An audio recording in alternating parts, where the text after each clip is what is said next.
আসসালামু আলাইকুম ওরহমতুল্লাহি ওবরকাতু। আশা করি আল্লাহর অশেষ রহমতে সবাই ভালো আছেন। আজকের আলোচনার বিষয় হলো মহানবী হজরত মুহাম্মদ মুস্তাফা সাল্লাল্লাহু আলাইহি ওয়াসাল্লাম বলেছেন, আমি হাসান হতে, হাসান আমি হতে। তাই পাক পাঞ্জাতনকে অর্থাৎ নবীর বংশকে শুধু ভালোবাসা ফরজই নয়, বরং ইমানের অংশ।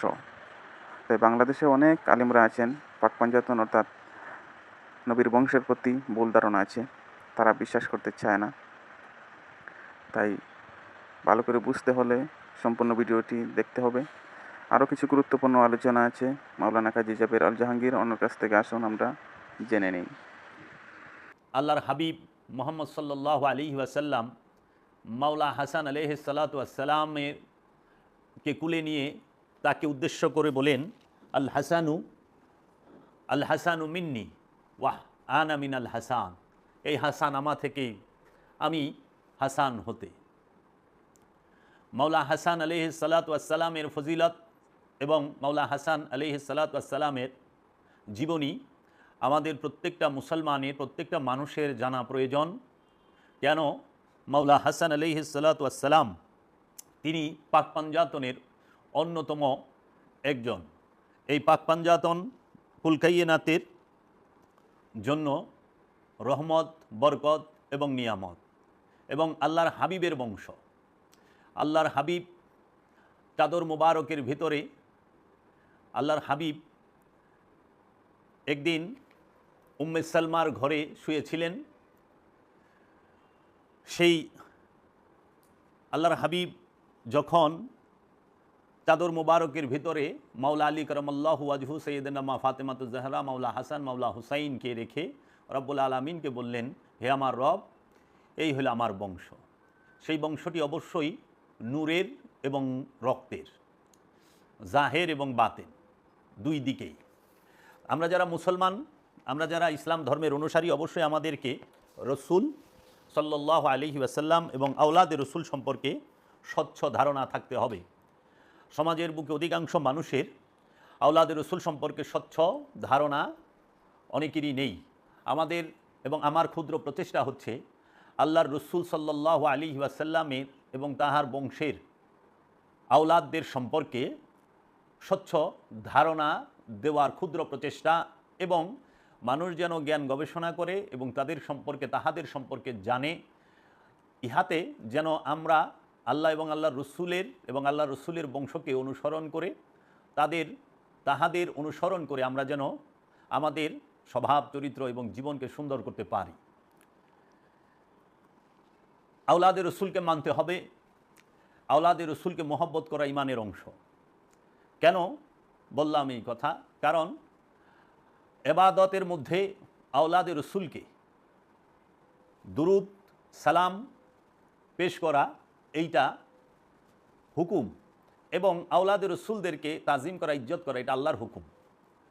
এবং আওলাদে রসুলকে মহব্বত করতে বলেছেন আল্লাহর হাবিব নিজে। আল্লাহর হাবিব নিজেই বলেছেন, আমি তোমাদের কাছে কোনো বিনিময়, পারিশ্রমিক চাই না, শুধু আমি চাই আমার যারা নিকটবর্তী আওলা, যারা নিকটবর্তী, তাদের মহব্বত ব্যতীত, কুরবত যারা, তাদের মহব্বত ব্যতীত আমি কিছু চাই না। তাই আল্লাহর রসুল সর্বপ্রথম আমাদেরকে যে আদেশটি গাদিরে খুমের মাঝে করলেন, সেই আদেশটি আমাদের মুসলিম জাহানের অধিকাংশ মানুষই প্রত্যাখ্যান করল।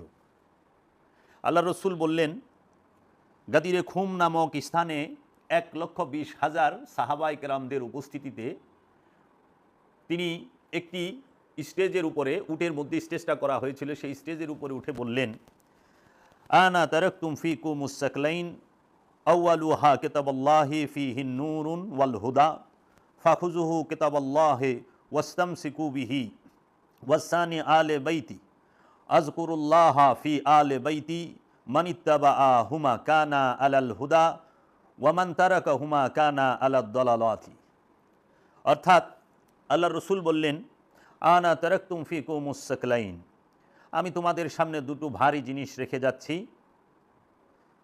আউয়ালুহা কিতাবুল্লাহি ফীহি নূরুন ওয়াল হুদা, এর প্রথমটি হলো আল্লাহর কিতাব, যার মাঝে নূর এবং হেদায়েত রয়েছে। ফাখুজুহু কিতাবাল্লাহি ওয়াস্তামসিকু বিহি ওয়াসানি আলে বাইতি। সুতরাং তোমরা ধরো তাকে মজবুতভাবে। আল্লাহ রব্বুল আলামিন রাহমাতাল্লিল আলামিনের ওপরে যখন একটি আয়াত নাজিল করলেন, হে আমার হাবিব, আপনি আপনার উপরে যে অর্পিত দায়িত্ব সেইটি আপনি পালন করুন, তখন আল্লাহর হাবিব এই হাদিসটি বললেন যে আমি তোমাদের সামনে দুটো ভারী জিনিস রেখে যাচ্ছি। এর প্রথমটি হলো আল্লাহর কিতাব, যার মাঝে নূর এবং হেদায়েত রয়েছে, সুতরাং তোমরা ধরো তাকে মজবুতভাবে। এবং দ্বিতীয়টি হলো আলে বাইত, আল্লাহকে স্মরণ করে আমি তোমাদেরকে আলে বায়েতের কথা বলছি। যদি তোমরা এই দুটো জিনিস অনুসরণ করো তাহলে হেদায়েত পাবে, এবং যদি তোমরা পরিত্যাগ করো তাহলে তোমরা পথভ্রষ্ট গুমরা হবে। এই হাদিসটি যখন আমাদেরকে বলা হলো আল্লাহর রসুল সাল্লাল্লাহু আলাইহি ওয়াসাল্লামের তরফ হতে, সেই হাদিসের সঙ্গে মিল রেখে আমি কোরআনের একটি আয়াত আপনাদের সামনে পাঠ করতে চাই। ওয়ামা আতাকুমুর রসুল ফাখুজুহু ওয়া মা নাহাকুম আনহু ফান্তাহু। এর অর্থ হইল, এবং যাহা রসুল তোমাদেরকে দান করেন সুতরাং তাহা তোমরা গ্রহণ করো, এবং যাহা তোমাদেরকে বারণ করেন তাহা হইতে সুতরাং তোমরা বিরত হও। সূরা হাশরের 7 নম্বর আয়াত। আল্লাহ রসুল যাহা আমাদেরকে দান করে তোমরা তাহা গ্রহণ করো, এবং যাহা তোমাদেরকে বারণ করেছে আল্লাহ রসুল তোমরা তাহা হইতে বিরত থাকো। আল্লাহ রসুল হাদিসে বললেন, আমি তোমাদের মাঝে দুইটি ভারী জিনিস রেখে যাচ্ছি। একটি কিতাব আল্লাহি, আল্লাহর কিতাব, যেখানে নূর ও হেদায়েত রয়েছে। নূর এবং হেদায়েত, নূর এবং হেদায়েত রয়েছে। আর আমার বংশ, এই দুটো জিনিসকে যদি তোমরা শক্তভাবে মজবুতভাবে ধরে রাখতে পারো, জীবনে পথভ্রষ্ট হবে না, গুমরা হবে না। তো এখন আমাদের সমাজে প্রচলিত আছে সেই কিতাবটি হচ্ছে আল কোরআন। আর নবীর বংশের স্থানে, আওলাদের স্থানে এই সমাজের আরবি জানা উলামায়ে কেরাম, অধিকাংশ, সবাই না, একটা অংশ, এবং ওহাবি ইজমের যাহারা বিশ্বাসী তাহারা ঢালাওভাবে প্রচার করলেন ভিন্ন আরেকটি জিনিস। সেটি কি? যে আমি তোমাদের কাছে রেখে গেলাম আল্লাহর কোরআন এবং নবীর সুন্নাহ। এই সুন্নাহ বলতে কি বোঝায়, এই সুন্নাহ কাকে বলে, সেই বিষয়গুলো স্পষ্ট এখনও আমাদের মাঝে করা হয় নাই। নবীর সুন্নাহ যদি দাড়ি, টুপি, পাগড়ি, জুব্বা হয়, তাহলে এইটা নিয়ে অনেক বিতর্কের স্থান আছে। কারণ জুব্বা পরলেই সে ভালো মানুষ হয় না, দাড়ি রাখলেই সে ভালো মানুষ হয় না, পাগড়ি টুপি পরলে সে ভালো মানুষ হয় না। তো সুন্নাহ বলতে কখনোই এই লেবাস হইতে পারে না। লেবাসকে সুন্নাহ বানিয়ে দেওয়া হয়েছে, এবং সুন্নাহ মানুষ অনুসরণ করে যেগুলো সহজ সেগুলো, মূল বিষয় না। কিন্তু আল্লাহ রসুল সুন্নাহর কথা বলে না, বলছে ইতরাতের কথা, আলে বাইতের কথা, বংশের কথা। সে আলে বাইতকে অনুসরণ করে আজকে মাওলা হাসান সম্পর্কে আমি আপনাদের সামনে আলোচনা করতে এসেছি। মাওলা হাসান সম্পর্কে আলোচনা করতে এসেই আপনাদের সামনে আমি আমার দয়াল মুর্শিদ বাবা জাহাঙ্গীরের মারেফতের গোপন কথা কিতাব থেকে একটু পাঠ করতে চাই। আর আমি যেই হাদিসটি পাঠ করলাম সেই হাদিসটি আপনারা বাবা জাহাঙ্গীরের লিখিত ফকিরের গোপনেরও গোপন কথা এই কিতাবের মধ্যে পাবেন। এই কিতাবটির মধ্যে আছে এবং কিছু ব্যাখ্যাও আছে। আমি বাবা জাহাঙ্গীরের কিছু বাণী আমি আপনাদের সামনে বলতে চাই। সেটি হইল, প্রথম মানব আদম আলাইহিস সালাতু ওয়াস সালাম হতে একটি মাত্র ধর্ম ইসলামের জন্ম। প্রথম মানব আদম আলাইহিস সালাতু ওয়াস সালাম হতে একটি মাত্র ধর্ম ইসলামের জন্ম। আর সেই একটি মাত্র ধর্মের একটি মাত্র কথা, একটি মাত্র উপদেশ পৃথিবীর বিভিন্ন দেশের মানুষদেরকে বিভিন্ন মহাপুরুষ তথা অবতারদের দিয়ে একটি মাত্র হেদায়েত করে গেছেন। সেই একটি মাত্র হেদায়েতের নামটি হল নিজেকে চেনো, নো দাই সেলফ। তাই ইসলাম ঘোষণা করেছে যে প্রত্যেক জাতিকে হেদায়েত করার জন্য অবতার তথা নবী পাঠানো হয়েছে, এবং প্রত্যেক অবতার বা নবী একটিমাত্র ধর্ম প্রচার করে গেছেন। সেই একটিমাত্র ধর্মের নাম হলো আত্মসমর্পণের ধর্ম তথা দ্বীন ইসলাম, ইসলাম ধর্ম। ইসলাম কখনো লেবাসের না, ইসলাম কখনো জন্মগত না, ইসলাম কখনো দলগত নয়। ইসলাম ধর্ম হচ্ছে আদর্শের, এবং ইসলাম ধর্ম হচ্ছে আত্মসমর্পণের। আত্মসমর্পণের অপর নামই হচ্ছে ইসলাম। এবং রসুলের আদর্শকে সম্পূর্ণরূপে নিজের স্বভাবের মধ্যে ধারণ করতে পারলেই সেই ইসলামে প্রবেশ করে। আনুষ্ঠানিক ধর্ম পালনের মধ্যে যত সুন্দর এবং পরিপূর্ণ রূপ থাক না কেন, উহা হলো আইন তথা সৈনিক ধর্ম। আইনের ভেতরে আনুষ্ঠানিক ধর্ম পালনের সুন্দরতম সামাজিক শৃঙ্খলা পেতে পারি এবং পেতে পারি সুন্দরতম নৈতিক আদর্শ, কিন্তু প্রেম কখনোই পাওয়া যায় না, কারণ আইন প্রেমকে সহ্য করে না। ঠিক তেমনি প্রেমের ভেতর আত্মহুতি দেবার বৈচিত্র্য পেতে পারি, কিন্তু আইন কখনো পেতে পারি না। তার মানে প্রেমের ভিতরে আইন নাই, আইনের ভেতরে প্রেম নাই।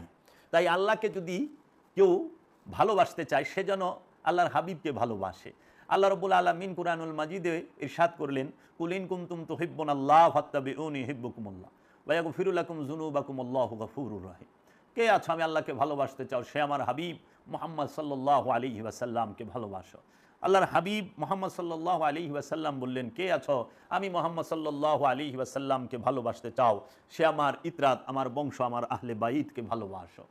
তাই আল্লাহর হাবিবের এই বাণীকে অনুসরণ করেই আজকে ইমামে হাসান আলাইহিস সালাতু ওয়াস সালামের শুভ আবির্ভাবের দিনে আমি অধম আপনাদের সামনে মাওলা হাসানের জীবনের কিছু আলোচনা করতে আপনাদের সামনে এসেছি। মনে রাখতে হবে, প্রেম কখনো বাধা ধরা রেল লাইনের উপর দিয়ে চলে না এবং চলতে পারে না।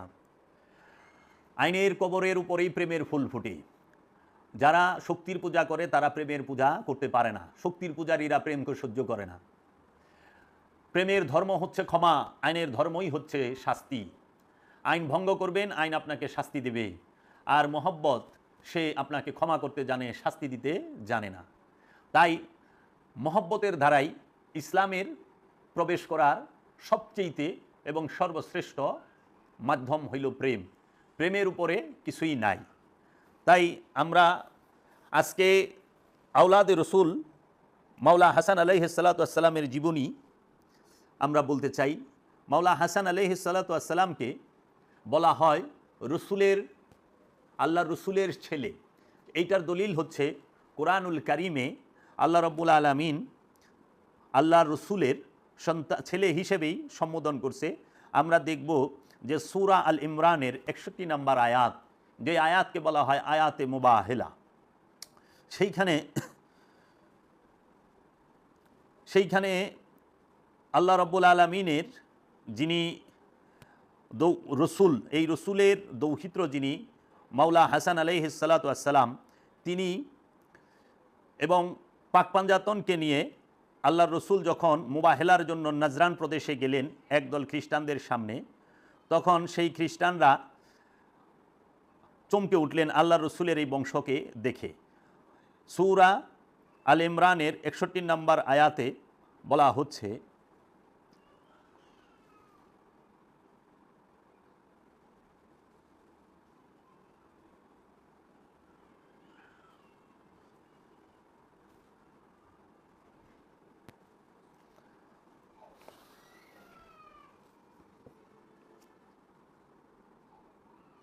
আল্লাহ রাব্বুল আলামিন সূরা নিসায় বলতেছেন, ফাকুল তাআলাউ নাদউ আবনাআনা ওয়া আবনাকুম ওয়া নিসাআনা ওয়া নিসাকুম ওয়া আনফুসানা ওয়া আনফুসাকুম সুম্মা নাবতাহিল ফানাজআল লানাতুল্লাহি আলাল কাযিবিন।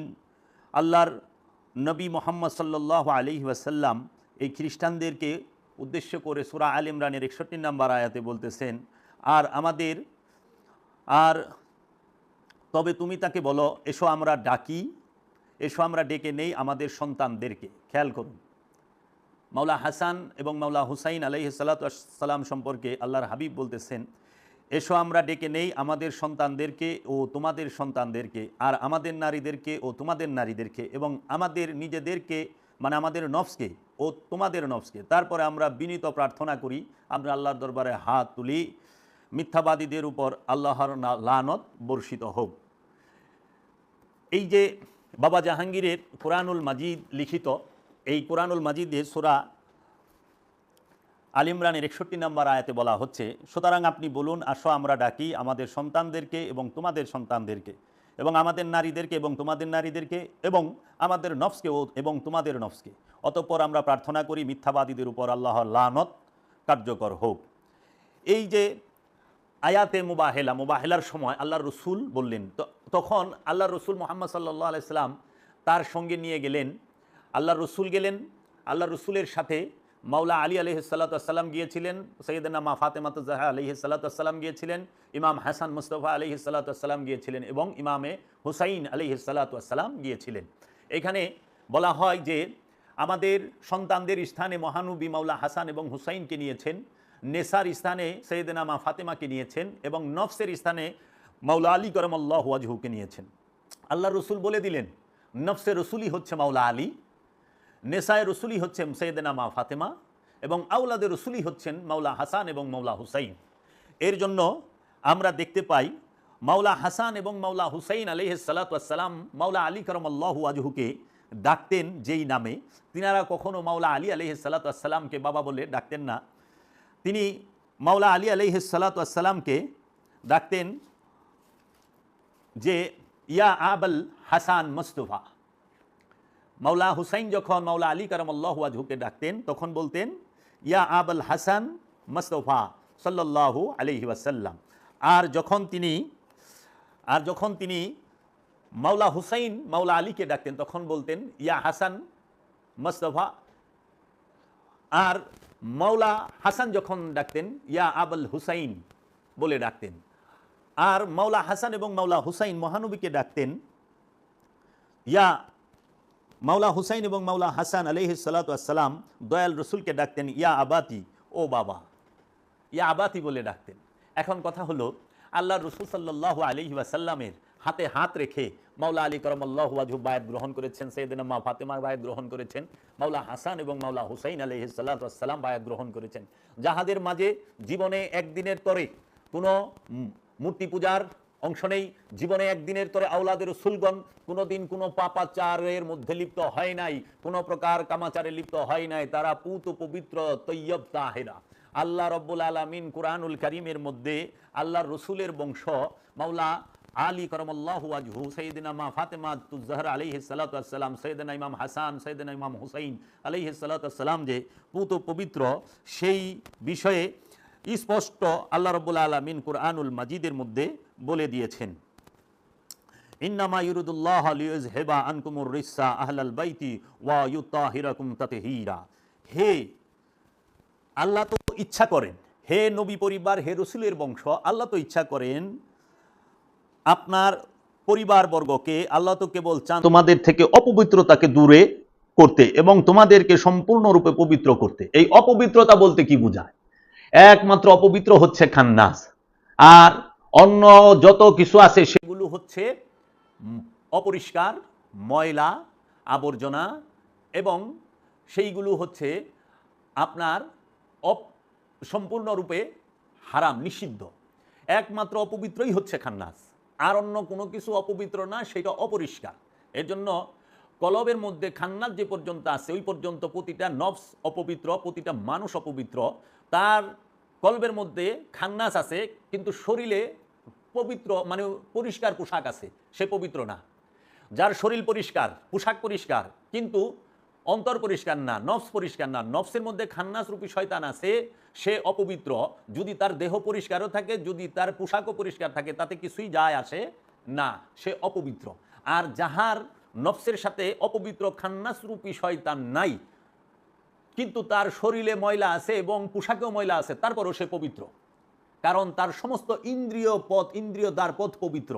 তার দৃষ্টি পবিত্র, তার শ্রবণ পবিত্র, তার ঘ্রাণ শক্তি পবিত্র, তার জবান পবিত্র, তার শক্তি হাত পবিত্র, তার পা পবিত্র, সমস্ত কিছুই পবিত্র হইয়া বয়ে রয়েছে।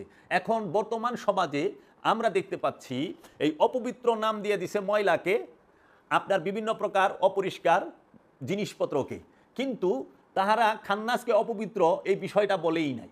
তাতে কি হয়েছে, মানুষ এখন পরিষ্কার দেহ নিয়ে বাস করতেছে এবং পরিষ্কার পোশাক পরে হাঁটতেছে, কিন্তু অন্তর অপবিত্র। কারণ অন্তরে খান্নাস আছে, মানে কামনা আছে।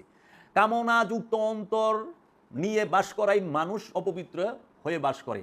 এখন বর্তমান সমাজে আমরা মনে করি কি পরিষ্কার শরীর এবং পরিষ্কার পোশাক, উনি মনে একজন পবিত্র মানুষ। কখনোই না, উনি একজন পরিষ্কার মানুষ।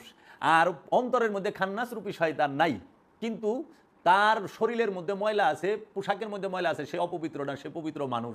তাই দেখবেন এই সমস্ত পবিত্র মানুষ যারা, খান্নাস মুক্ত পবিত্র মানুষ যারা, আল্লাহর ওলিয়ে কামিলরা, এই সাধকরা, এই মুসল্লিরা, তাহারা কি করে দেখবেন তাদের দ্বারা সমাজে, পরিবারে, রাষ্ট্রে কোনো প্রকার ক্ষতি, কোনো প্রকার অসৎকর্ম হয় না, করে না। তারা মানুষকে শান্তির ডাক দেয়, তারা মানুষকে শান্তি দান করে। তাই দেখেন আল্লাহ রসুল সাল্লাল্লাহু আলাইহি ওয়াসাল্লামের বংশধরকে, আলকে আল্লাহ নিজে অপবিত্রতা থেকে দূরে রেখেছেন। তার মানে আল্লাহ রসুলের বংশধরের মধ্যে, আল্লাহর রসুলের জাতে পাকের মধ্যে কোনো খান্নাসরূপী শয়তানের অবস্থান নাই। তাই তারা মাসুম, তারা নিষ্পাপ, তারা বেগুনাহ। তাই আল্লাহর রসুলের বংশের যে 12 জন ইমাম, 14 জন মাসুম, তারা সবাই পুত পবিত্র। এই পৃথিবীর বুকে যত আল্লাহর ওলিয়া উলিয়ায়ে কেরাম আছে সবাই পবিত্র, তাদেরকে আল্লাহ অপবিত্রতা থেকে দূরে রেখেছেন। এই আপনারা যদি সূরা আহজাবের 33 নম্বর আয়াতটি পাঠ করেন আপনারা দেখবেন। তাই হাসান মুস্তাফা সাল্লাল্লাহু আলাইহি ওয়াসাল্লাম তিনি আমাদের এই পৃথিবীর বুকে তিনি 47 বৎসর ধরাধামে ছিলেন। তার জাহিরি বয়স ছিল, তাহার জাহিরি বয়স ছিলেন 47 বৎসর। তিনি শাহাদাত বরণ করেন রবিউল আউয়াল মাসে 50 হিজরিতে। তিনি 3 হিজরিতে রমজান মাসের 15 তারিখে আবির্ভাব হন এবং 50 হিজরির রবিউল আউয়াল মাসে তিনি শাহাদাত বরণ করেন। মাওলা হাসান আলাইহিস সালাতু ওয়াস সালামকে শাহাদাত করা হয়। কার দ্বারা শাহাদাত হয় আমি শেষে বলবো।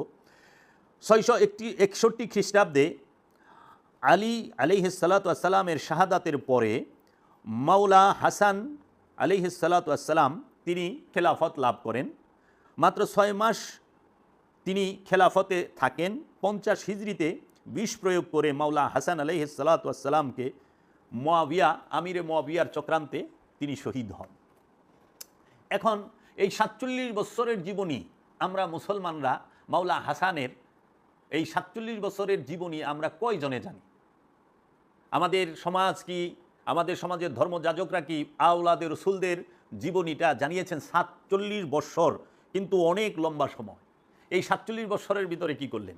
মাওলা হাসান আলাইহিস সালাতু ওয়াস সালামের আবির্ভাব হয়েছে মদিনা মুনাওয়ারায়, মদিনা শরীফে। মাওলা হাসান আলাইহিস সালাতু ওয়াস সালামের যিনি পিতা মাওলা আলী কারামাল্লাহু ওয়াজহু, আমি বারবার মাওলা বলতেছি, অনেকের প্রশ্ন আসতে পারে মাওলা মাওলা করেন কেন এত? মাওলা মানে কি? মাওলা শব্দের অর্থ হইল অভিভাবক। আপনি এই মাওলা শব্দটি পাবেন সূরা বাকারার শেষ আয়াতে, ওয়া আনতা মাওলানা ফানসুরনা আলাল কওমিল কাফিরিন।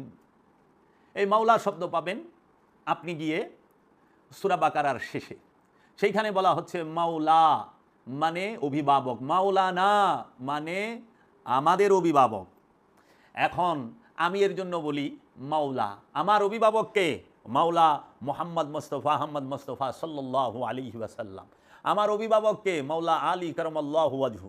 আমার অভিভাবককে সাইয়েদেনা মা ফাতেমাতুজ জাহরা আলাইহিস সালাতু ওয়াস সালাম। আমার অভিভাবক মাওলা হাসান, মাওলা হুসাইন আলাইহিস সালাতু ওয়াস সালাম।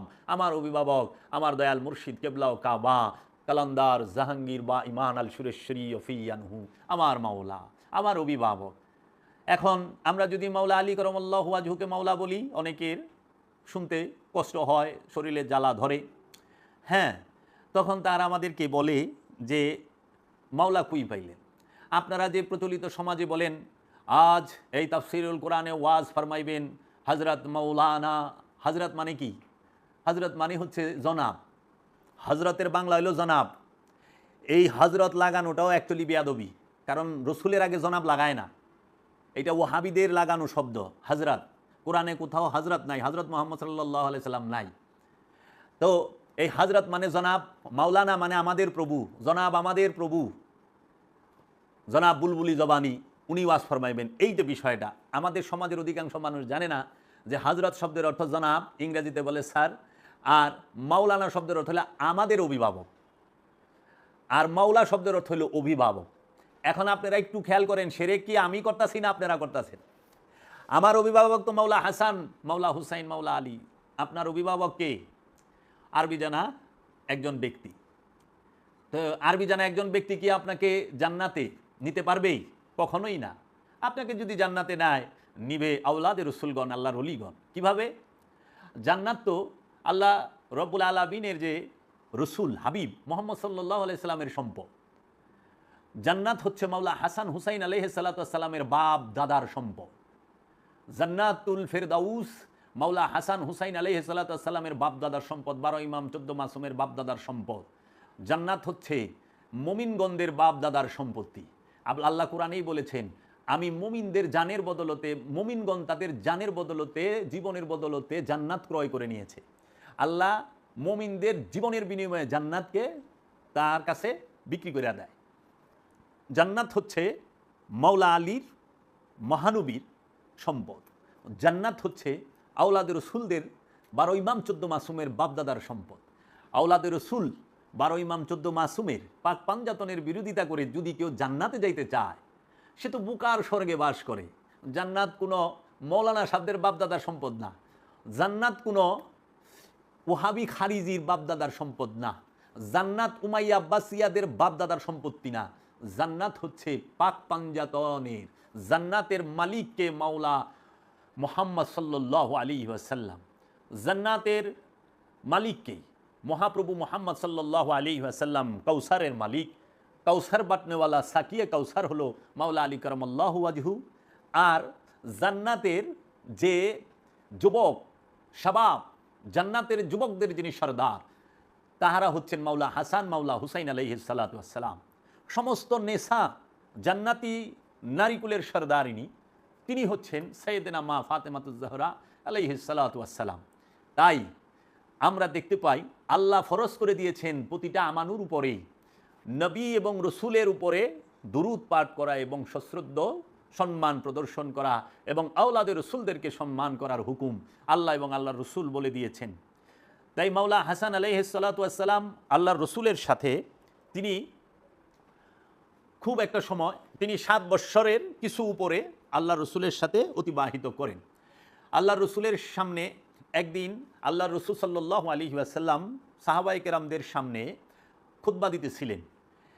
মসজিদে যখন দরবারে নববীর ওয়াল অত বড় ছিল না, দূর থেকে দেখা যাইতো আল্লাহ রসুল খুতবা দিচ্ছেন। এমন সময় মাওলা হাসান আলাইহিস সালাতু ওয়াস সালাম আল্লাহ রসুলের খুতবা দেওয়া দেখে তিনি মা ফাতেমাতুজ জাহরার ঘর থেকে বের হয়ে উপরে উঠতে পারতেছিল না, ছোট ছোট পায়ে হাইটা সামনে যায় এই বুকের উপরে ভর দিয়া সেই উঁচু ভিটির উপরে উঠে ছোট ছোট পায়ে হাঁটতে হাঁটতে আল্লাহ রসুলের স্থানে গিয়েছেন। আল্লাহ রসুল খুতবা বন্ধ করে মিম্বর থেকে নেমে আল্লাহর রসুল মাওলা হাসান আলাইহিস সালাতু ওয়াস সালামকে বুকে জড়ায়া ধরে বললেন, তোমরা দেখে নাও সৈয়দকে এবং সৈয়দের পিতাকে। এই ইমামে হাসান তিনি হচ্ছেন সৈয়দ এবং তিনি সৈয়দের পিতা। তখন মহানবী মুহাম্মদ সাল্লাল্লাহু আলাইহি ওয়াসাল্লাম মাওলা হাসানকে আদর করে তারপরে আবার খুতবা দিতে লাগলেন। মহানবী মুহাম্মদ সাল্লাল্লাহু আলাইহি ওয়াসাল্লামের কাঁধ মুবারকে বসে চুল মুবারক ধরে, আল্লাহর হাবিবের চুল মুবারক ছিলেন লম্বা, বড় বড় চুল ছিলেন, চুল মুবারক ধরে কাঁধ মুবারকে বসে মহরে নবুয়তের উপরে তাহার কদম মুবারক লাগতেছিল।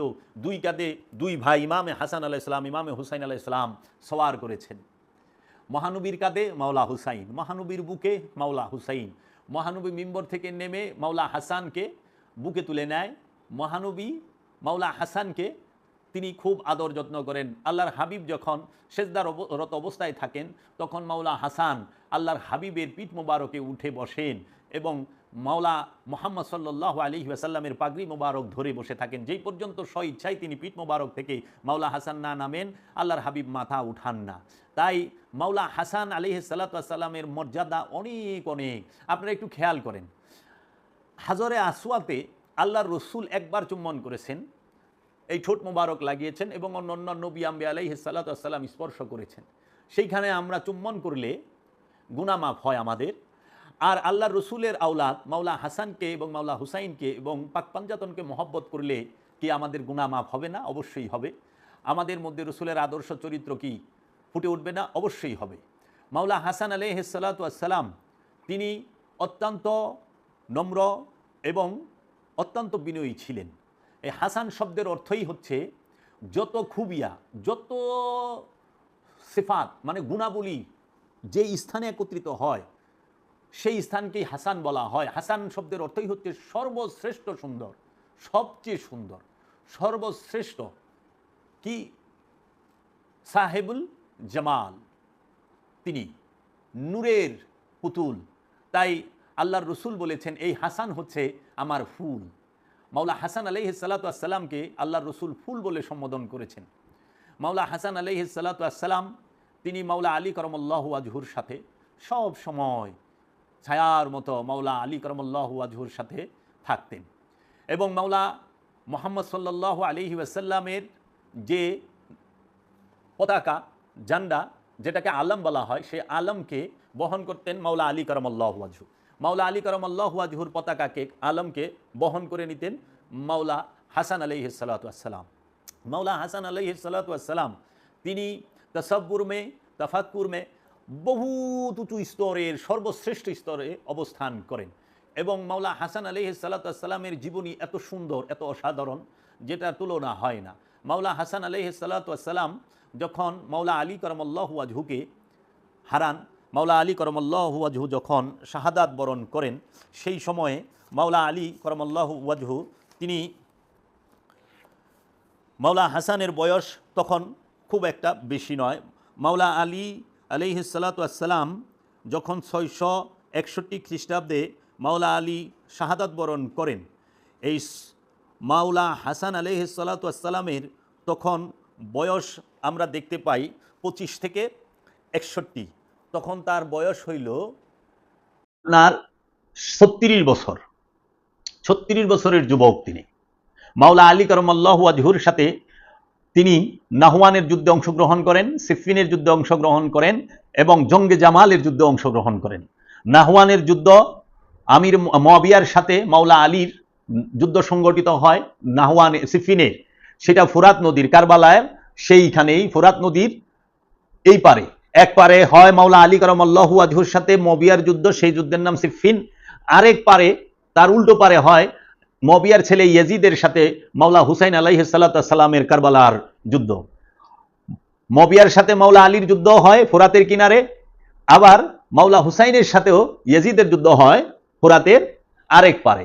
তাই আমরা দেখতে পাই মাওলা হাসান আলাইহিস সালাতু ওয়াস সালামের শিক্ষা এবং দীক্ষা সম্পূর্ণই আল্লাহর রসুল মুহাম্মদ সাল্লাল্লাহু আলাইহি ওয়াসাল্লাম থেকে এবং মাওলা আলী করমুল্লাহু ওয়াজহু থেকে এবং সাইয়েদেনা মা ফাতেমাতুজ জাহরা থেকে। মাওলা হুসাইন হাসান আলাইহিস সালাতু ওয়াস সালাম তাহারা যে নঙ্গরে যেই খাবার খেয়েছেন, যে পাতিলের যে হান্ডির খাবার খেয়েছেন, পৃথিবীর বুকে এত উঁচু মর্যাদার নঙ্গর দ্বিতীয় আর কেউই নাই। কিভাবে সাইয়েদেনা মা খাদিজাতুল কুবরার নঙ্গর খানার মধ্যে কে কে খানা খাইতো? সাইয়েদেনা মা খাদিজাতুল কুবরার নঙ্গরের মধ্যে খানা খাইতো পৃথিবীর সর্বশ্রেষ্ঠ মহাপুরুষ আবুল কাসেম মুহাম্মদ সাল্লাল্লাহু আলাইহি ওয়াসাল্লাম, সৈয়দুল আম্বিয়া, সমস্ত নবীগণদের ইমাম যিনি, তিনি সমস্ত ওলিগণের ইমাম যিনি, সাহেবুল ফুকারা, ইমামুল ফুকারা, মাওলা আলী করমুল্লাহু ওয়াজহু, যিনি সকল ওলির মাওলা, এমনকি আল্লাহর রসুলেরও মাওলা এবং আল্লাহর রসুল মাওলা আলীর মাওলা, সেই মাওলা আলী এবং জান্নাতের সরদারিনী নারী কুলের সাইয়েদেনা মা ফাতেমা।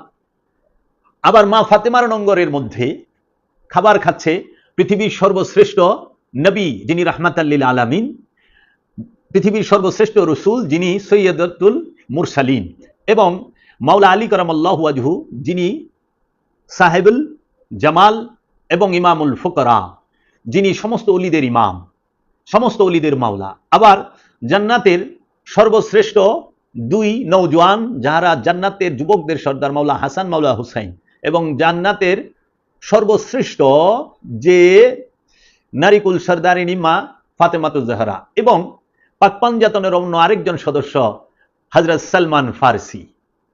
দেখেন এই নঙ্গর খানার মধ্যে সাহাবায়ে কেরামও খাচ্ছেন। তো সেই স্তরে তাই আল্লাহর নবী মুহাম্মদ সাল্লাল্লাহু আলাইহি ওয়াসাল্লামের বংশের কেউই জীবনে একদিনও কোনো মূর্তির পূজা করেন নাই।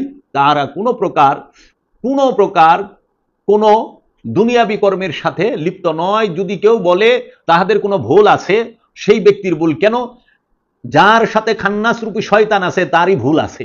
যার সাথে খান্নাস রূপী শয়তান নাই, রব রূপে প্রকাশিত বিকশিত, তার কোনো ভুল নাই। তিনি যাহা করেন আল্লাহর ইচ্ছাই করেন। মুমিন যাহা করে তাহাই ইবাদত, মুমিন যাহা করে তাহাই ইবাদত। মাওলা আলীকে জান্নাতি মুয়াবিয়ার বাপেও অস্বীকার করতে পারবে না। তাই মাওলা হাসান আলাইহিস সালাতু ওয়াস সালাম যখন মাওলা আলী করমুল্লাহু ওয়াজহুর কাছ থেকে শিক্ষা দীক্ষা নিয়ে তিনি সর্বশ্রেষ্ঠ হাফিজ ছিলেন, তিনি সর্বশ্রেষ্ঠ তাসাউরের সর্বশ্রেষ্ঠ একজন মহাজ্ঞানী ছিলেন এবং তাফাক্কুর, তাতাব্বুর, তাকিলুন সমস্ত কিছুর মধ্যে তিনি আল্লাহর জাত নূরে নূরময় হয়েছিলেন। সেই মাওলা হাসান আলাইহিস সালাতু ওয়াস সালাম মাওলা আলী কারামাল্লাহু ওয়াজহুর শাহাদাতের পরে যখন তিনি মদিনা এবং এই জাজিরাতুল আরবের মধ্যে এই হেজাজে মক্কা, হেজাজে মদিনা এই অঞ্চলে সমস্ত শাসনভার গ্রহণ করেন, তখন তার বিরুদ্ধে দাঁড়ায় মুয়াবিয়া, যিনি হিন্দার ছেলে, আবু সুফিয়ানের ছেলে। তাকে সমাজের অনেকে আমিরে মুয়াবিয়া বলেন। তিনি মাওলা হাসান আলাইহিস সালাতু ওয়াস সালামের সাথে যুদ্ধ বাঁধালেন এবং আন্দোলনে নামলেন। আমির মুয়াবিয়া মাওলা আলী কারামাল্লাহু ওয়াজহুর বিরুদ্ধে বিভিন্ন প্রকার অবৈধ এবং অযৌক্তিক যে যুদ্ধগুলো করেছেন, মাওলা আলী কারামাল্লাহু ওয়াজহুকে সে সবসময় তার সাথে শত্রুতা পোষণ করতেন এবং মাওলা আলীকে সবসময় তিনি তার সম্পর্কে বাজে মন্তব্য করতেন এবং গালিগালাজ করতেন। তখন আমির মুয়াবিয়ার সাথে যখন মাওলা আলীর যুদ্ধ হয়, মাওলা আলী তখন আমির মুয়াবিয়াকে কঠোর হস্তে দমন করেন। সিফফিনের যুদ্ধে সর্বপ্রথম রাজনৈতিকভাবে কোরআনকে ব্যবহার করে, ধর্মকে ব্যবহার করে যেই ব্যক্তি, তার নাম হচ্ছে মুয়াবিয়া। সিফফিনের যুদ্ধের সময় মুয়াবিয়া বল্লমের আগায় কোরআন বেঁধে দিয়েছিল। এইটা তার একটা অপকৌশল ছিল যে সাহাবায়ে কেরাম এটা দেখে যুদ্ধ বন্ধ করে দিবে, তারপরে যে আক্রমণ করব। কিন্তু মাওলা আলী বলছে এটা মুয়াবিয়ার অপকৌশল, মুয়াবিয়ার ধূর্ততা এবং চালাকি, তোমরা ওর চালাকির ফাঁদে পা দিও না, তোমরা যুদ্ধ চালিয়ে যাও। তো এই রকম একজন ধূর্ত ব্যক্তি, সে মাওলা আলীকে কৌশলে ষড়যন্ত্র করে শহীদ করেন, ইতিহাসের মধ্যেই এটি আছে। তারপরে তিনি যখন দেখেন যে তার রাজা হওয়ার খুব বাসনা, খুব শখ, মাওলা হাসান তখন হইলেন মুসলিম জাহানের কয় নাম্বার খলিফা? মেজাজি, রাজত্ব, রাষ্ট্র চালানের খলিফা, রাষ্ট্রের খলিফা। রাষ্ট্রের কয় নাম্বার খলিফা? রাষ্ট্রের 1 নম্বর খলিফা আবু বকর সিদ্দিক রাদিয়াল্লাহু তাআলা আনহু, 2 নম্বর খলিফা হযরত ওমর রাদিয়াল্লাহু তাআলা আনহু, 3 নম্বর খলিফা হযরত ওসমান রাদিয়াল্লাহু তাআলা আনহু। আর রাষ্ট্রের 4 নম্বর খলিফা হচ্ছেন মাওলা আলী কারামাল্লাহু ওয়াজহু। রাষ্ট্রের 5ম খলিফা হচ্ছেন মাওলা হাসান মুস্তাফা আলাইহিস সালাতু ওয়াস সালাম, তিনি। আর রাসূলের হৃদয় রাজ্যের খলিফা, আনা মদিনাতুল ইলমি আলিউ বাবাহা, এলেমের রাজ্যের খলিফা, এলেমের শহরের খলিফা, এলেমের শহরের দরজা, রাসূলের নূরের খলিফা একমাত্রই হচ্ছে মাওলা আলী কারামাল্লাহু ওয়াজহু। মাওলা আলী হচ্ছে 2 দিকেরই খলিফা, বাহিরের এবং ভিতরের। ইসলামের 2 দিকই আছে, বাহির এবং ভিতর। মাওলা আলী কারামাল্লাহু ওয়াজহু রাসূলের মনোনীত খলিফা। রাসূল যাকে গাদিরে খুমের মধ্যে মনোনীত করেছেন, আল্লাহর রাসূলের একমাত্র খলিফাই মাওলা আলী, একমাত্র মাওলাই হচ্ছে মাওলা আলী। আর অন্য যাহারা আছেন তাহারা সবাই মানুষের, জনগণের নির্বাচিত খলিফা, জনগণের মনোনীত খলিফা, আল্লাহর মনোনীত না। মানুষের নির্বাচিত খলিফা রাষ্ট্র চালায়, আর রাসূলের নির্বাচিত খলিফা সে আধ্যাত্মিক জগৎ পরিচালনা করেন, হেদায়েতের রাজ্য পরিচালনা করেন, মুক্তির রাজ্য পরিচালনা করেন। তাই যারা মুক্তির রাজ্যের খলিফাকে রাজত্বর খলিফা খেলাফত দিয়ে ঢাকতে চায়, তারাই ভুল করে। তাই মাওলা হাসান আলাইহিস সালাতু ওয়াস সালাম 2 দিকের খলিফা ছিলেন। একটি হইল হৃদয় রাজ্যের, হেদায়েতের রাজ্যের, মুক্তির রাজ্যের খলিফা। আর আমির মুয়াবিয়া তিনি মাওলা হাসানের সাথে যখন অবরোধ এবং তার সাথে যুদ্ধের একটা ভাব তৈরি হইল, তখন তাদের মধ্যে একটি সন্ধি হইল, চুক্তি হইল, সুলাহ হইল যে ঠিক আছে আমির মুয়াবিয়ার সাথে চুক্তি হোক। তিনি বয়সে বড়, তখন আমির মুয়াবিয়ার বয়স হইল প্রায় 59-এর কাছাকাছি। তখন বলল যে ঠিক আছে আমির মুয়াবিয়া তিনি এই যে রাজত্ব গ্রহণ করুক, আমি ওনার সাথে চুক্তি করে একটা সমঝোতা করে মাওলা হাসান মুস্তাফা যেই দিন উনি এই চুক্তি করেন, সেই দিনই খোলাফায়ে রাশিদিনের 30 বছর। আল্লাহর রাসূল বলছেন যে আমার ইন্তেকালের পরে এই খোলাফায়ে রাশিদিন 30 বছর, এরপরে হবে যে দেখতেছেন আল্লাহর রাসূল যে আলে মুহাম্মদের রক্তের মধ্যে একটি চক্রাপাকরা কুকুর জিহ্বা লাগাচ্ছে, যেইটি কারবালায় সীমার ঘটিয়েছেন। সীমার ধবল রোগে আক্রান্ত ছিলেন, ওই যে চক্রাপাকরা আমাদের গ্রামে সাদা ধবল রোগে। সে যখন মাওলা হুসাইনের বুকের উপর উঠে বসছেন, তখন মাওলা হুসাইন বলছে আমার নানাজি বলছিল যে আওলাদে রাসূলের রক্তের মধ্যে একটি চক্রাপাকরা কুকুর, সাদা কালো কুকুর, সে মুখ লাগাচ্ছে। তো এই সেই মাওলা হাসান আলাইহিস সালাতু ওয়াস সালাম যখন সুলা করেন, তখন আমির মুয়াবিয়া মুসলিম জাহানে সর্বপ্রথম রাজা হয়। মুসলিম জাহানের সর্বপ্রথম রাজা হচ্ছেন উমাইয়া বংশের, তার নাম হচ্ছে মুয়াবিয়া। মুয়াবিয়া কিন্তু খলিফা না, রাজা।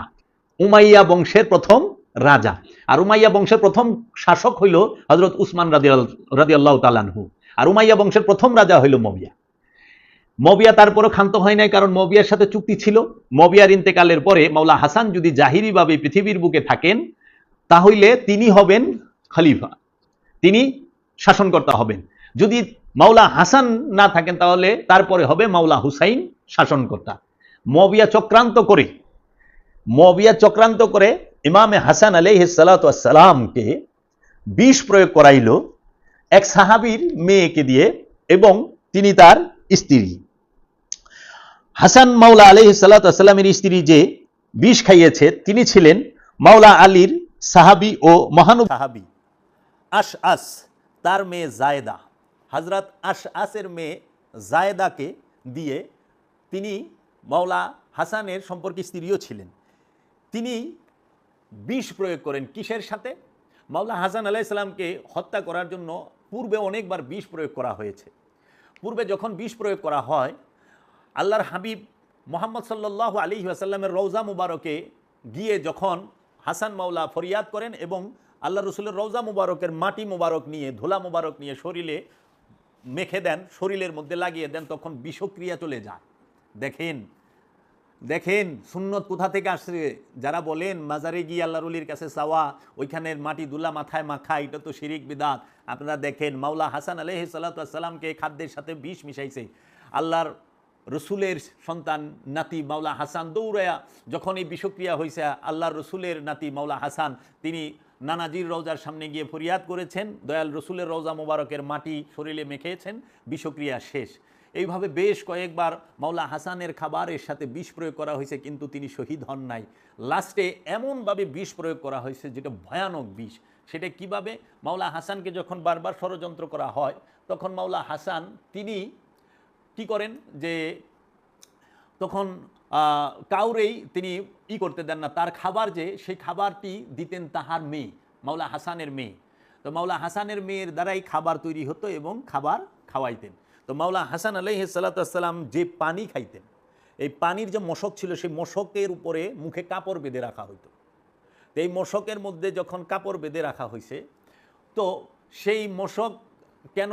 কারণ মাওলা হাসান যখনই পানি চাইতো তাহার মেয়ে তাকে পানি পান করাইতো।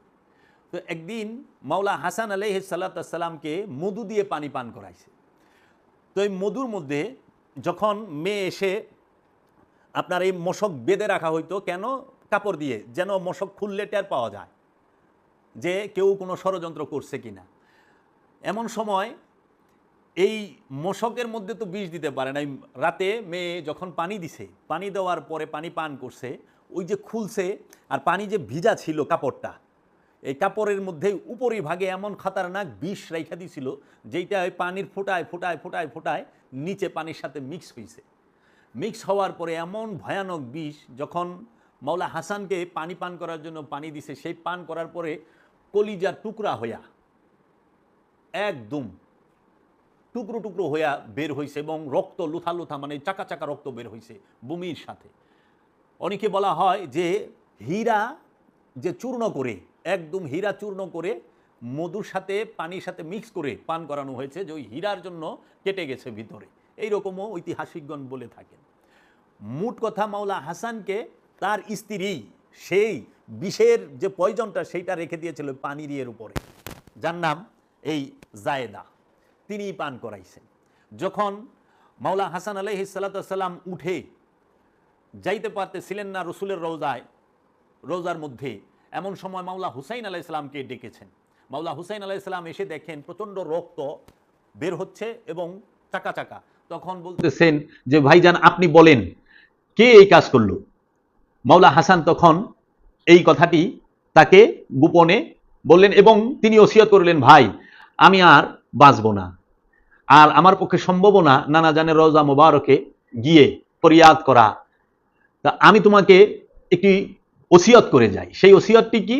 আমার ইন্তেকালের পরে যদি সম্ভব হয় আমার কবরটা, আমার মাজারটা যেন নানা জানের পাশে হয়, আল্লাহ রসুলের রওজার পাশে হয়। আল্লাহ রসুলের রওজার পাশে রাখবা। যদি সেখানে দেওয়া সম্ভব না হয় তাহলে পরে নানা জানের রওজা মুবারকের কাছে আমাকে কিছুক্ষণ রেখে জান্নাতুল বাকিতে আম্মা জানের রওজার পাশে আমাকে যেন রাখা। সেই নিষ্ঠুর গভর্নর, মবিয়ার নিযুক্ত গভর্নর ওয়ালিদ বিন উতবা, তাহার আমলে যখন মাওলা হাসান আলাইহিস সালামকে রসুলের রওজার পাশে রাখার জন্য পারমিশন নেওয়া হয় মা আয়েশা থেকে, কারণ সেই রসুলের রওজা মোবারক রসুলের ঘরে, এবং সেই ঘরের মধ্যে মা আয়েশা এবং রসুল অবস্থান করতেন, এবং রসুল সাল্লাল্লাহু আলাইহি সাল্লাম যেখানে ইন্তেকাল করছেন, পর্দা গ্রহণ করছেন, ঠিক সেখানেই রাখা হয়েছে। রসুল সাল্লাল্লাহু আলাইহি ওয়াসাল্লামের ঘরের ভিতরেই রসুল সাল্লাল্লাহু আলাইহি সাল্লামের রওজা হয়েছে। তখন মা আয়েশা থেকে অনুমতি নেওয়া হয়েছে। মা আয়েশা বলেছেন যে আমার কোনো অসুবিধা নাই, আমার কোনো বাধা নাই। তখন এই যে মারওয়ান বিন হাকাম এবং এই গভর্নর মিলে মাওলা হাসানকে মহানবীর আওলাদকে মহানবীর ঘরে রাখতে দেয় নাই। এর থেকে বড় রাজনীতি আর হইতে পারে? এর থেকে বড় জুলুম হইতে পারে? আমাদের দেশের অনেকেই আছেন সত্যকে পাশ কাইটা যান, সত্যকে গোপন করে যান, বলতে ভয় পান। আমি ভয় পাই না, আমি বাঁচিও আল্লাহ রসুলের জন্য, রসুলের বংশের জন্য, অলিদের জন্য। আমি মরুমা আল্লাহ রসুলের বংশের জন্য, আল্লাহর অলিদের গোলামি করতে করতে। আমার কোনো ভয় নেই। আমার ভয় হলো আমার দ্বারা যেন আওলাদ রসুলের প্রতি কোনো অত্যাচার, জুলুম, মিথ্যা এবং কোনো প্রকার বেদবি না হয়। আমি ভয় পাই আল্লাহর রসুলের বংশকে। তাই আল্লাহ রসুল সাল্লাল্লাহু আলাইহি ওয়াসাল্লামের যিনি আওলাদ, যাকে কোরআন বলেছেন আল্লাহ রসুলের আওলাদ, সেই হাসান মাওলাকে আল্লাহ রসুলের রওজা মুবারকের সাথে রাখতে দেয় নাই ওই সময়কার যিনি গভর্নর ছিলেন, এবং ওই সময়কার যারা মদিনার মধ্যে মবিয়াপন্থী ছিলেন এবং যারা জুলুম অত্যাচার করতেন মাওলা আলীর বংশকে, মা ফাতেমার বংশকে, রসুলের বংশকে, তারা মদিনার মধ্যে তুচ্ছ তাচ্ছিল্যের ভাষায় মাওলা হাসান আলাইহিস সালামের সামনে মাওলা আলীকে গালি দেওয়া হতো, রসুলের বংশকে গালি দেওয়া হতো। মাওলা হাসান চুক্তির মধ্যে লিখেছিলেন যে তোমরা আমার বাবাকে গালি দিতে পারবা না। আর এই আমিরে মবিয়া বলছিল যেই পর্যন্ত শিশুরা যুবকে পরিণত না হয়, যুবকেরা বৃদ্ধে পরিণত না হয়, সেই পর্যন্ত এই আলীর বংশ এবং আলীর উপরে লানত বর্ষিত করা হবে, এবং ৭০,০০০ মসজিদ নির্মাণ করে ৭০,০০০ মসজিদের মধ্যে মবিয়ার নিযুক্ত বেতনখোর মৌলবীদের দ্বারা এই জুমার খুতবার আগে, জুমার খুতবার পরে সর্বসময়ে আল্লাহর রসুলের বংশধরকে, পাক পাঞ্জাতনকে, মাওলা আলীর বংশকে সবসময় অভিশাপ বর্ষণ করা হতো, গালিগালাজ করা হতো। গালিগালাজের রেওয়াজ চালু হয় মসজিদের ভিতরে, মারামারির রেওয়াজ চালু হয় মবিয়ার আমলে। আমি জাজমেন্ট না, আমি জাজ করি নাই, উনি যা করছেন আমি তাই বলছি, ওনার কর্ম বলছি। উনি কি জান্নাতে যাবেন না জাহান্নামে যাইবেন, এটা রব্বুল আলামিন আর রাহমাতাল লিল আলামিন বিচার করবেন। উনি কি ইমানদার থাকবেন না বেঈমান হবেন, সেই দায়িত্ব আল্লাহ রসুলের, আমার না। কিন্তু উনি যা আমিরে মবিয়া যা করেছেন আমি সেটাই বলতেছি, এবং এটার ঐতিহাসিক সত্য, এটা মানতে হবে। সবাই মানে, সবাই মোটামুটি এইটা জানে, এবং কেউই আমিরে মবিয়ারকে নিয়ে এত ভালাভালি করে না। আর যারা করেন তারা তো মবিয়ার বংশধর, করবে, এইটাই স্বাভাবিক। কারণ বেতনটা তো তিনিই চালু করছেন, বিরাট বড় উপকার করছেন না, চাকরির ব্যবস্থা করছেন, কর্মের ব্যবস্থা করছেন, বেতনের ব্যবস্থা করছেন, তো তারা তো তাই বলবে। আল্লাহর নবীর বংশ তো চাকরির ব্যবস্থার, এই বেতনের ব্যবস্থা করেন নাই, তারা মোহব্বত শিখাইছেন। তাই আমিরে মবিয়ার আমলে এটা হলো। তা আমিরে মবিয়া কি এই দায় এড়াইতে পারবেন? মানলাম মাওলা হাসানের সাথে, হাসানের হত্যার সাথে তিনি গুপ্তভাবে জড়িত, ষড়যন্ত্র করেছেন, কিন্তু রওজাতে রাখার সময় তো সে প্রত্যক্ষভাবে জড়িত, তার আদেশেই তো এটা হয় নাই। তখন আমিরে মবিয়ার আমল, শাসন আমল। একটু খেয়াল করেন, আল্লাহর রসুলের রওজা মুবারকের মাজার শরীফের ডাইন পাশে আবু বকর সিদ্দিক, বাম পাশে হযরত উমর রাদিয়াল্লাহু তাআলা আনহু, তাহারা শুয়ে রয়েছেন। হযরত আবু বকর সিদ্দিক এবং হযরত উমর রাদিয়াল্লাহু তাআলা আনহু হচ্ছেন সাহাবী, তাহারা আল্লাহ রসুলের গোলাম, আওলাদ না। সাহাবী কখনো রসুলের বিছানায় শুইতে পারে না, এটা দর্শনেই নাই। সাহাবী কখনো রসুলের আগে হাঁটতে পারে না, রসুলের কাঁধে বসতে পারে না। সাহাবী কখনো রসুল সাল্লাল্লাহু আলাইহি ওয়াসাল্লামের কণ্ঠস্বরের উপরে উঁচু কণ্ঠে কথা বলতে পারে না। আল্লাহ রসুলের বুকের মধ্যে বসছে মাওলা হাসান, আল্লাহ রসুলের কাঁধে বসছে মাওলা হাসান, আল্লাহ রসুলের জুলফ চুলের মধ্যে ধরছে মাওলা হাসান। আল্লাহ রসুল মিম্বর থেকে নেমে এসে তুলে নিয়েছে মাওলা হাসানকে। আল্লাহর রসুলের লালা মুবারক 3 বার পান করেছেন মাওলা হাসান। আল্লাহর রসুল সাল্লাল্লাহু আলাইহি ওয়াসাল্লাম যখন সিজদায় রত, তখন মাওলা হাসান পিঠের উপরে উঠা বসে গেছেন। আল্লাহর রসুলের চাদরের ভিতরে মাওলা হাসান, আল্লাহর রসুলের নয়নের মধ্যে মাওলা হাসান, আল্লাহর রসুলের ঘরে মাওলা হাসান, আল্লাহর রসুলের খাবারের মধ্যে শরীক মাওলা হাসান, আল্লাহর রসুলের ঘরে এজাজত লাগে না ঢুকতে মাওলা হাসানের। সেই মাওলা হাসান আলাইহিস সালাতু ওয়াস সালামকে রাখতে দিলেন না রসুলের পাশে। একমাত্র মহানবীর ওয়ারিশ, রক্তের এবং নূরের মাওলা হাসান, তিনি তো ওয়ারিশ সূত্রে ঘরের মালিক। যার রসুলের রওজার মধ্যে ওয়ারিশ সূত্রে তো মাওলা হাসান মালিক, মাওলা হাসানকে তো জায়গা দেন নাই। রসুলের কন্যা মা ফাতেমাকে জায়গা দেন নাই। আল্লাহর রসুলের বংশের সর্বপ্রথম যে শহীদ হয় তিনি হচ্ছেন সৈয়দনা মা ফাতেমা। দ্বিতীয় শহীদ যিনি হয় তিনি হচ্ছেন মাওলা আলী কারামাল্লাহু ওয়াজহু। তৃতীয় শহীদ যিনি হয় তিনি হচ্ছেন সৈয়দনা মাওলা হাসান আলাইহিস সালাম। চতুর্থ শহীদ যিনি হয় তিনি হচ্ছেন সৈয়দনা মাওলা হুসাইন আলাইহিস সালাতু ওয়াস সালাম। তো পাক পাঞ্জাতনের 4 জন এবং সাহাবায়ে কেরাম থেকে হযরত সালমান ফার্সি, এই 5 জন, তার মধ্যে তো আপনি 4 জনকেই শহীদ করা হয়েছে আওলাদে রসুলের, এবং 4 জনের একজনকেও আল্লাহ রসুলের সাথে রাখতে দেওয়া হয় নাই। রাখতে দেওয়া হয় নাই কেন? সেটা কি ধর্মের জন্য না রাজনীতির জন্য? আল্লাহ রসুলের পাশে আল্লাহ রসুলের আওলাদকে, মাওলা হাসানকে না রেখে আপনারা কি দিন প্রতিষ্ঠা করছেন না ধর্ম প্রতিষ্ঠিত করছেন, নাকি রাজনীতি করছেন? রাজনীতির শুরু, জানাজা নিয়ে রাজনীতির শুরু, কবর নিয়ে, কবর দেওয়া নিয়ে মহানবীর আমল থেকে করছে, এবং এইটা শুরু করছেই যায়া মবিয়া। উনি বলে দুধে দোয়া তুলসী পাতা। আপনারা দেখেন, একটু খেয়াল করেন, এইভাবে আপনারা খুঁটিয়া খুঁটিয়া দেখেন আল্লাহ রসুলের বংশের সাথে কি পরিমাণ জুলুম করেছে, অত্যাচার করেছে সেই সময়ের শাসকগণ। তারা বলে আবার অনেক উঁচু আলা মুকামের, আল্লাহ দিলে দিতে পারে, কিন্তু কর্ম তো সেটা বলে না।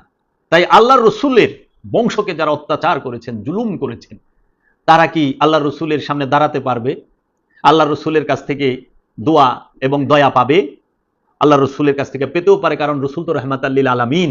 আল্লাহ রসুল মাফ করেও দিতে পারেন, আল্লাহ রসুলের ইচ্ছা। তাই আমরা দেখতে পাই এই মবিয়ার আমল থেকে রসুলের বংশের উপরে প্রচন্ড অত্যাচার। একদিন আমিরে মবিয়া বাইতুল মালকে নিজের মাল করলেন।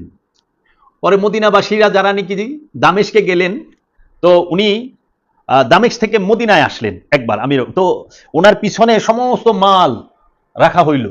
তো উনি মদিনাবাসী যারাই আসছেন তাদেরকে একদম ভৈরা ভৈরা দিছেন, অনেক করে, অনেকগুলো করে সম্পদ তাদেরকে মুদ্রা দিছেন, দিছেন।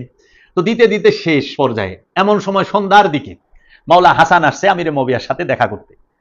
তো আমিরে মবিয়ার সামনে যখন মাওলা হাসান আলাইহিস সালাম গিয়েছেন, তখন দেখে বলেন যে এমন সময় আসলেন, আমি কি দিব, এটা তো দেওয়া তো শেষ। তো ঠিক আছে, উনি তার খাদিমকে বললেন যে এক কাজ করো, মদিনাবাসীর এই পর্যন্ত যত মাল দিছ ওই পরিমাণ মাল আনো, আমি হাসান মোস্তফাকে দেব। তখন মাওলা হাসান আলাইহিস সালাম বসে আছেন, দেখেন, খেয়াল করেন, মদিনাবাসী সব লোকের সমান মর্যাদা হইল মাওলা হাসানের, দেখেন তার থেকেও বেশি। আচ্ছা, মাওলা হাসানকে যখন এই সম্পদ দিতে আসছে, তখন বলে যে হাসান মোস্তফা, আপনি নেন এই সম্পদ, আমি আপনাকে উপহার দিলাম। আপনি জানেন তো আমি হিন্দার ছেলে মুয়াবিয়া। কি অহংকার, অহংকারটা দেখেন, হিন্দার পোলা। ই হিন্দা না জানি কি, এ ছিল নর্তুকি, আরবে জাজিরাতুল আরবে সেরা নর্তুকি ছিল হিন্দা। ওই যে বাল্লি ড্যান্স দেখেন না, বাল্লি ড্যান্সের নায়িকা এরকম আর কি। এই নর্তুকি, উনি হিন্দার ছেলে, উনি আমির। তো মাওলা হাসান কি করলেন, মাওলা হাসান উঠে দাঁড়ালেন, চলে যাবেন। তো জুতা মুবারক যখন তার খাদেম সামনে রাখছে, জুতা পায়ে দেয়, আর মাওলা হাসান বলে, মবিয়া, আমি আপনাকে এই সম্পদ দিয়ে গেলাম, আপনি জানেন তো আমি কার ছেলে? আমি সাইয়েদনা মা ফাতেমাতুজ জাহরার ছেলে, আমি দিয়ে গেলাম। সৈয়দ সদকা নেয় না, সদকা দেয়। সৈয়দ, সৈয়দের জন্য সদকা হারাম, সৈয়দের দিতে হয় উপহার। তো কাজী এই মাওলা হাসান আলাইহিস সালাতু ওয়াস সালামকে যখন রসুলের রওজার পাশে রাখতে দিল না, তখন তারা তীর চালাইলো এবং তলোয়ার চালাইলো। তখন সবাই বলল মাওলা হুসাইনকে থাক, আমরা মাওলা হাসানকে জান্নাতুল বাকিতেই রাখি। পরে জান্নাতুল বাকিতে মাওলা হাসানকে রাখা হয়, রসুলের রওজা থেকে আবার বাড়িতে নিয়ে যাওয়া হয়। তাই শায়েরগণ বলে, গরিবে আমিরে হাসান গরিবে হুসাইন, আমিরে হাসান গরিবে হুসাইন। মাওলা হাসান আলাইহিস সালাতু ওয়াস সালামের যে কাফন মুবারক সেটা 2 বার হইছে, আর গরিবে হুসাইন আলাইহিস সালাতু ওয়াস সালাম, মাওলা হুসাইন আলাইহিস সালাতু ওয়াস সালামের দাফন কাফন হয় নাই। মাওলা হুসাইন আলাইহিস সালাতু ওয়াস সালামের শরীর মুবারক থেকে রসুলের জুব্বা মুবারক, রসুল সাল্লাল্লাহু আলাইহি ওয়াসাল্লামের পাগড়ি মুবারক, আংটি মুবারক, জুলফিকার তলোয়ার মুবারক ছিনিয়ে নেওয়া হয়েছিল, বিবস্ত্র করে রাখা হয়েছিল। এটাই নির্মম সত্য। তাই স্বার্থের জন্য ইসলামকে যারা হত্যা করেছে, ইসলাম, মুসলমান, ইসলাম তো মহানবীর সম্পদ, ইসলাম মহানবী থেকে আগমন করেছে। ইসলাম মাওলা আলী পাক পাঞ্জাতন 12 ইমাম 14 মাসুমের বাপ দাদার সম্পদ। এই ইসলামকে প্রচার করতে গিয়ে মহানবীর বংশ তার জান মাল সব কুরবান করছে। আর এই ইসলামকে দিয়ে এই উমাইয়া আব্বাসিয়ারা তাহারা স্বার্থ হাসিল করেছেন, ক্ষমতাবান হয়েছেন। এই ওহাবি নাজদিরা ক্ষমতাবান হয়েছেন। ইসলামের জন্য তারা কুরবান করেন নাই জানমাল, জানমাল কুরবান করছে ইসলামকে টিকিয়ে রাখার জন্য, সত্যকে জগতে প্রতিষ্ঠা করার জন্য। মাওলা আলীর বংশ মহানবীর বংশ। তাই আমরা সেই মাওলা হাসান আলাইহিস সালাতু ওয়াস সালামের নূরের কদমে আমরা লক্ষ কোটি ভক্তি ও সালাম জানাই। কেন? মাওলা আলী কারামাল্লাহু ওয়াজহুর 9 জন স্ত্রী ছিলেন, তার 18 জন সন্তান ছিলেন। মাওলা আলীর সন্তানদের মধ্যে সবচেয়ে আলা মুকামের উঁচু স্তরের সন্তানই ছিলেন মাওলা হাসান, মাওলা হুসাইন, ইমাম মুহাসিন এবং হযরত জাইনাব, সাইয়েদনা মা ফাতেমার ঘরে থেকে যারা আগমন করেছেন। মাওলা হাসান, মাওলা আলী কারামাল্লাহু ওয়াজহুর এক্সেলেন্ট নাম হচ্ছে ইমাম হানাফি, মোহাম্মদ হানাফিয়া এবং হযরত আব্বাস আলমদার, যিনি মাওলা হুসাইনের সাথে কারবালায় শহীদ হন। তাই আমরা যেই মাওলা হাসান সম্পর্কে আজকে আমরা কথা বলবো, যে তার সম্পর্কে আমরা যদি দেখি কোন ইমামে হাসান যার সম্পর্কে আমি কথা বলতেছি, কে এই ইমামে হাসান আলাইহিস সালাতু ওয়াস সালাম? কে এই ইমামে হাসান? ইনি সেই ইমামে হাসান যিনি সাইয়েদনা মা ফাতেমাতুজ জাহরা আলাইহিস সালাতু ওয়াস সালাম মাওলা আলী কারামাল্লাহু ওয়াজহুর সন্তান। ইনি সেই ইমামে হাসান আলাইহিস সালাতু ওয়াস সালাম যিনি সৈয়দাতুল আম্বিয়া, ইমামুল মুরসালিন, খাতামান নবিয়্যিনের আওলাদ এবং নাতি। ইনি সেই ইমাম হাসান আলাইহিস সালাতু ওয়াস সালাম যিনি যুবকদের সর্দার। ইনি সেই ইমাম হাসান আলাইহিস সালাতু ওয়াস সালাম যিনি আল্লাহর রাসূলের চাদরের মধ্যে ছিলেন। নবী বলছেন, আল্লাহুম্মা হাউলাই আলে বাইত, হে আমার আল্লাহ, এই তো আমার আলে বাইত, এরাই আমার বংশ। এই সেই ইমাম হুসাইন, যা ইমাম হাসান আলাইহিস সালাম যার সম্পর্কে খুতবা বন্ধ করে আল্লাহর রাসূল মিম্বর থেকে নেমে এসে কুলে নিয়েছিলেন। ইনি সেই ইমামে হুসাইন যার নাম রেখেছেন জিব্রাইল আমিন, তার নাম রেখেছেন ইমামে হাসান। ইনি সেই ইমাম হুসাইন যাকে রাসূল সৈয়দ লাকাব দিয়েছিলেন। ইনি সেই ইমাম হাসান আলাইহিস সালাতু ওয়াস সালাম যিনি রাসূলের কাঁধে চড়েছেন। ইনি সেই ইমামে হাসান আলাইহিস সালাতু ওয়াস সালাম যিনি যাহার কানে আল্লাহর রাসূল আজান দিয়েছেন। জগতে আল্লাহর রাসূল 2 জনের কান মুবারক আজান দিয়েছেন, একজন সাইয়েদনা মাওলা ইমামে হাসান, আরেকজন সাইয়েদনা মাওলা ইমামে হুসাইন। কারণ আল্লাহর রাসূল যদি আজান দেয়, যদি আপনি আপনার মায়ের বাপের জানাজায়ও থাকেন, সঙ্গে সঙ্গে চলে আসতে হবে ওই জানাজা ফেলে। যদি কবরের লাশ নামান তাও চলে আসতে হবে। যদি বাথরুমে থাকেন সেখান থেকে যেই হালতে থাকবেন চলে আসতে হবে। তাই আল্লাহর রাসূল যেই 2 জনের কানে আজান দিয়েছেন দিনের জন্য, তারাই শাহাদাত দিন রক্ষার জন্য হয়েছে। এই সেই ইমাম হাসান আলাইহিস সালাতু ওয়াস সালাম যাহার চেহারা মুবারক আল্লাহর রাসূলের সাথে হুবহু মিল ছিলেন। এই সিনা মুবারক থেকে মাথা মুবারক পর্যন্ত আল্লাহর রাসূলের সাথে হুবহু যার মিল ছিল তিনি হচ্ছেন সাইয়েদনা ইমাম হাসান আলাইহিস সালাম।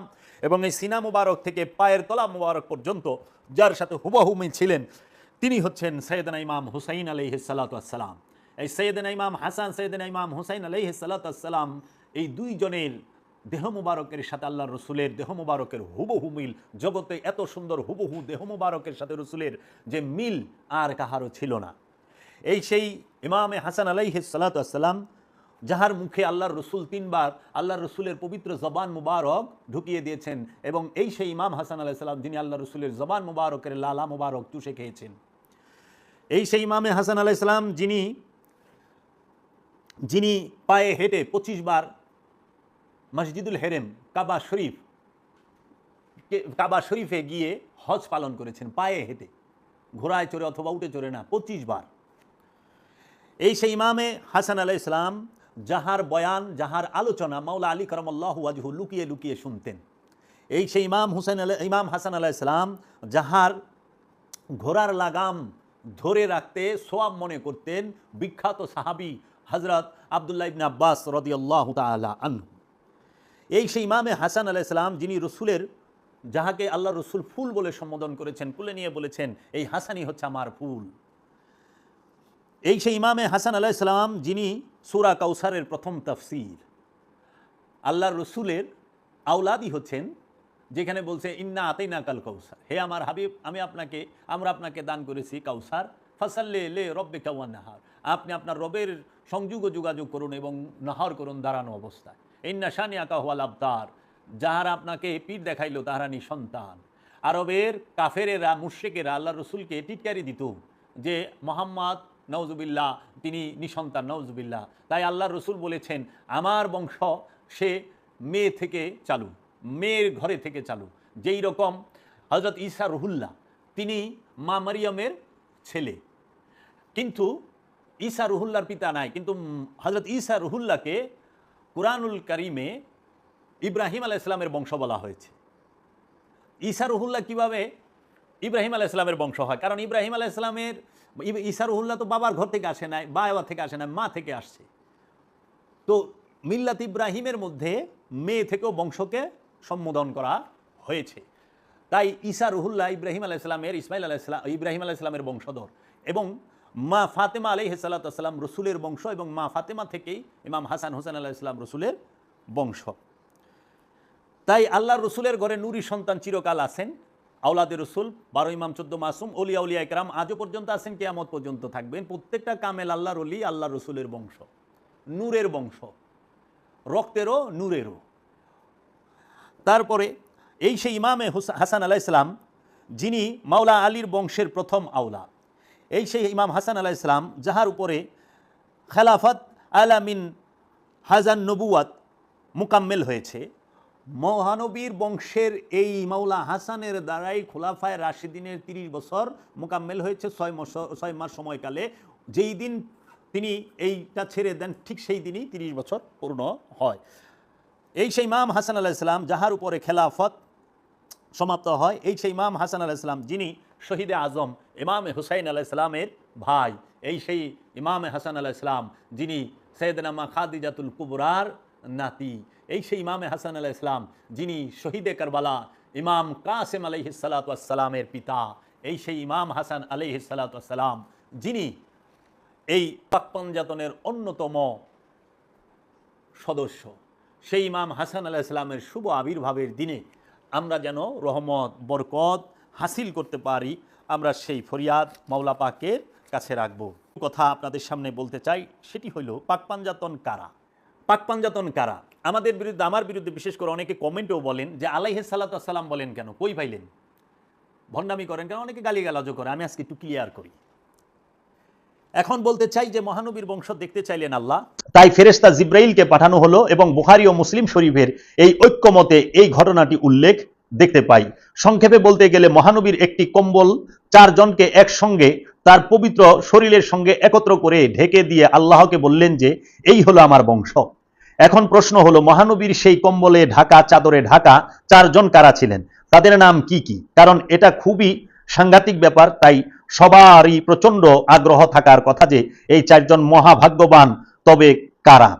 কারণ স্বয়ং আল্লাহ পাক জিব্রাইল ফেরেশতাকে পাঠিয়ে এই 4 জনের নাম এক এক করে বলছি। আলী, ফাতিমা, হাসান এবং হুসাইন আলাইহিস সালাতু ওয়াস সালাম।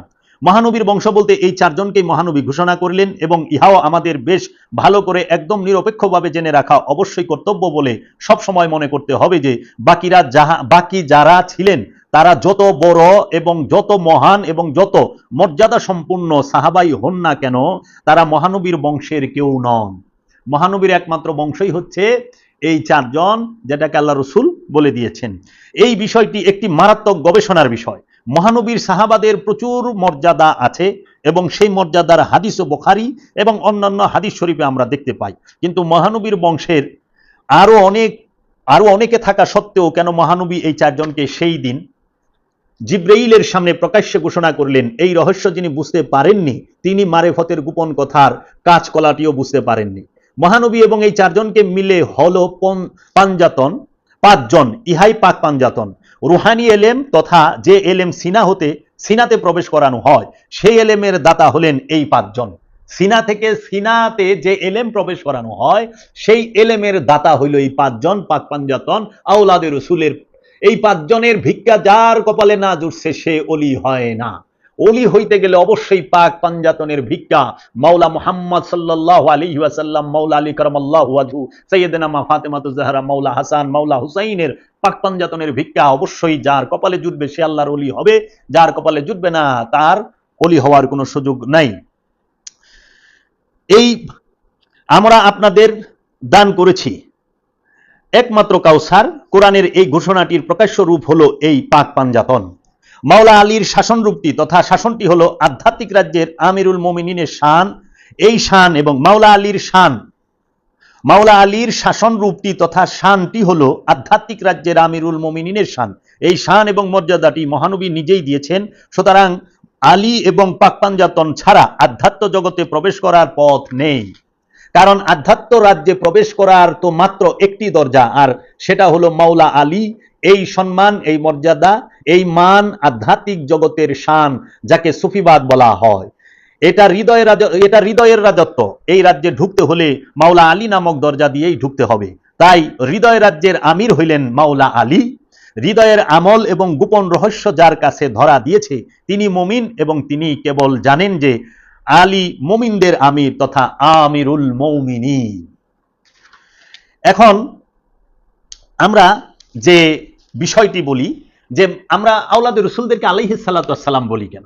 দেখুন, সমস্ত ফেরকার মুসলমানরাই যিনি রসুলের বংশের শেষ আওলাদ, শেষ জমানায় আগমন করবেন, তার নাম হচ্ছে ইমাম মাহাদি আলাইহিস সালাতু ওয়াস সালাম।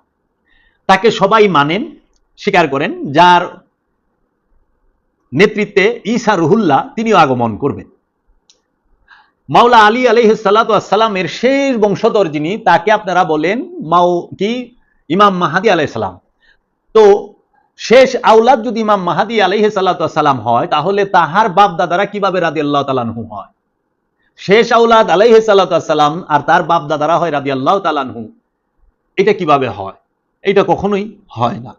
তাই আমরা সবসময় আওলাদে রসুলদেরকে আলাইহিস সালাতু ওয়াস সালাম বলি, এবং আমরা সাহাবায়ে কেরামদেরকে রাদিয়াল্লাহু তাআলা আনহু বলি। অনেক জলিলুল কদর আল্লাহর ওলি, যারা সর্বযুগের সর্বকালের সর্বসময়ে যে রসুলগণ আগমন করেন, তাদেরকেও আমরা রাদিয়াল্লাহু তাআলা আনহু বলি। রাদিয়াল্লাহু তাআলা আনহু এর বাংলা অর্থ হচ্ছে আল্লাহ তাহাদের উপরে খুশি, তাহারাও আল্লাহর উপরে খুশি। যাহারা আল্লাহর উপরে খুশি এবং আল্লাহ যাদের উপরে খুশি, তারাই রাদিয়াল্লাহু তাআলা আনহু। এখন আপনারা যদি এজিদের রাদিয়াল্লাহু তাআলা আনহু বলেন, তাহলে আপনারা বুঝতে পারেন যে আল্লাহ কি এজিদের উপরে খুশি আর এজিদ আল্লাহর উপরে খুশি? কখনোই না। তো কাজেই এই বিষয়গুলো আপনারা একটু বিবেচনা করবেন। রাদিয়াল্লাহু তাআলা আনহু এই শব্দটি কোরআনুল মাজিদে আছে। আপনারা সবাই আওলাদের রাসূলদেরকে মহব্বত করবেন, আল্লাহর ওলিদেরকে মহব্বত করবেন। কারণ আল্লাহর ওলিদেরকে মহব্বত করা আর আওলাদের রাসূলকে মহব্বত করার মানেই হলো আল্লাহর রাসূলকে মহব্বত করা, আল্লাহর নবীকে মহব্বত করা। আল্লাহর নবীকে মহব্বত করার মানেই হলো আল্লাহ রাব্বুল আলামিনকে মহব্বত করা, আল্লাহ রাব্বুল আলামিনের কিতাব, ফুরকান, কোরআন এবং ফেরেশতা এবং ইয়াউমুল আখিরাতকে বিশ্বাস করা। তাই আমরা যেন সবাই আওলাদের রাসূলের জীবনী সম্পর্কে জানতে পারি। আমি অধম ক্ষুদ্র প্রচেষ্টা করলাম। আল্লাহ রাসূলের নওয়াসার জীবনীর আর অনেক বড় লম্বাই আছে, কখনো সময় হলে আমরা আবার বলবো। আপনারা সবাই ভালো থাকবেন, সুস্থ থাকবেন। আমরা পরবর্তীতে অন্য বিষয় নিয়ে আবার আসবো। আসসালামু আলাইকুম।